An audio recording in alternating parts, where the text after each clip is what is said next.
Please, please welcome Daniela Robani, Hi, director guys. and star. Oh, thank you so much. Thank you. I really appreciate that. Thanks.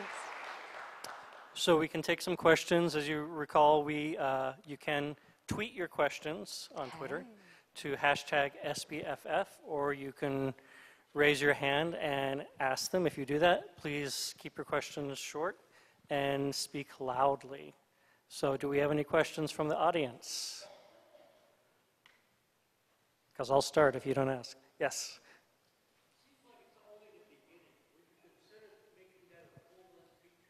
So the question is this, I think the question is this potentially a longer story than we see here? You know, I get that question a lot, and I never intended to make anything longer than 10 minutes. In fact, there was a lot of footage that we ended up having to cut that was really lovely and that was really hard to let go of for the sake of time. I think what I was hoping to start was a conversation about who we are in relation to our family history. And in that intention, it does feel like just the start. So I knew going into it that I didn't have the answer for myself or for anyone else. And I'm glad that that question is sort of posed by these 10 minutes. And I'm also, left with considering, oh, well, do we make this a feature? Do we make this a documentary? Some people often ask or think that the film is a documentary when I tell them about it, because it's inspired by my own relationship with my grandmother and my grandparents' experience in the Holocaust. So I wonder that too. It wasn't the intention, but the intention again is to start that conversation, and that I feel like we accomplished. So thanks for the question. Yes, ma'am.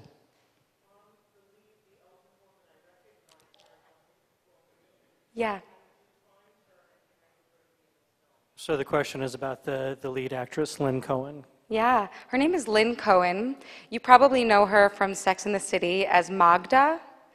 She's actually an American lady from the Midwest, but and she also played Golda Meir in Munich. No pressure. We had her in a short here last year, actually. Did you really? Yeah. She's working all the time, and she even works. I had done a reading with her of Uncle Vanya. I guess it was 7 years ago, and we sort of fell in love there. And she does a lot of work with an off-Broadway theater company that I'm associated with as well. And our producer, Danelle Eliav, who also is a Stony Brook Film Festival alum, reached out to her, and she's been amazing. She leaves me messages just to tell me she loves me, and she had a great time doing this film, and I feel really blessed to have her as a mentor, so that's who she is. Oh, she also did the Hunger Games recently. You may recognize her from there. She's actually, she's the mute in a black wetsuit. She's pretty badass, to say the least. How hard was it for her to play Cranky? Yeah, I mean, I don't know how hard it was for her to play Cranky. She's a pretty, real lady, but there is a sweetness to Lynn that, she has this, really angelic face and these round eyes, and there were a few times where I poked and prodded for her to get nastier. And they're actually, at the end of the film, she is actually just tired from a very long day of independent filmmaking, which means like we don't treat her like the star she actually is. And I love that like her eye makeup is smudged and she's tired and she just doesn't have time to bullshit and be nice to me. I think it works really nicely for the character. More questions?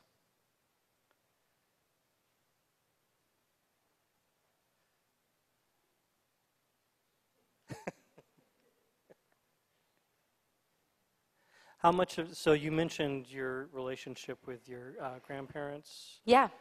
How much of this would you say is semi-autobiographical? Can you touch on that at all? Yeah.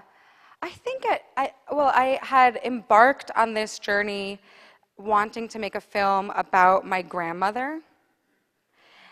And I thought that if I made a film about my grandmother, I would be able to get the information I was looking for, meaning the details of her life. And so I thought, okay, so me and my friend Melissa, who's this brilliant screenwriter, we're gonna sit down and we're gonna get this story from her, this life story from my grandmother, and then we're gonna make a film out of it. And that did not happen because she's a person, it turns out. She's a human being with a life that is her own, and it's her prerogative to share it or not. And so that's what it ended up being about. It's about an intergenerational divide, the divide between, the electronic device being a barrier between me and this woman in front of me who's a person who wants to talk about what she wants to talk about. So in that way, it's autobiographical.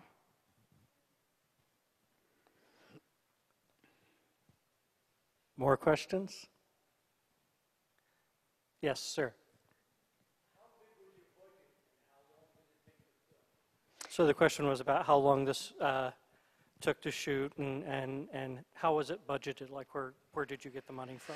So we actually crowdfunded in true indie fashion, which means we asked everyone we knew for money, which is like the most humbling experience. We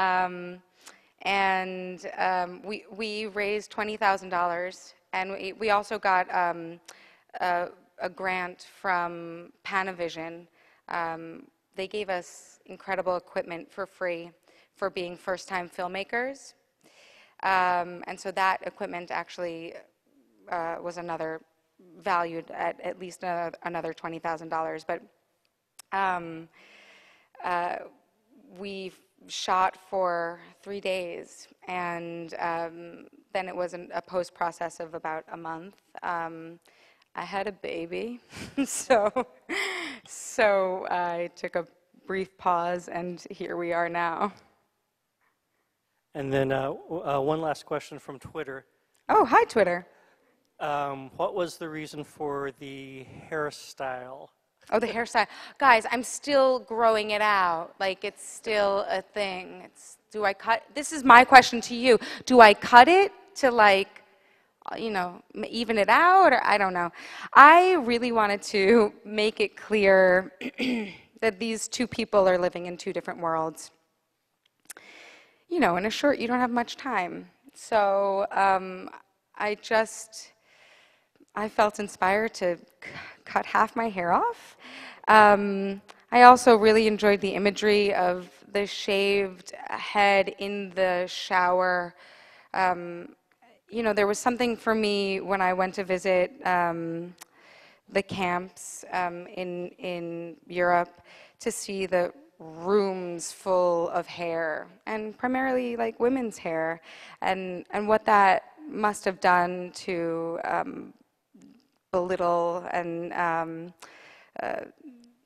sort of annihilate someone's soul, to take away their femininity, their individuality, and then I wanted to juxtapose it with an older woman who really cares about the way she looks, and no matter who is seeing her, because like our generation, like, we'll walk out to dinner or the theater and literally not brush our hair, like as opposed to our grandparents who, my own grandmother will put on pink lipstick to go to breakfast, downstairs in her assisted living, facility, put on a pink suit, and I think there's something really beautiful about that and very different from the life I live. Thank you so much. Daniela Rabbani. Thank you so much.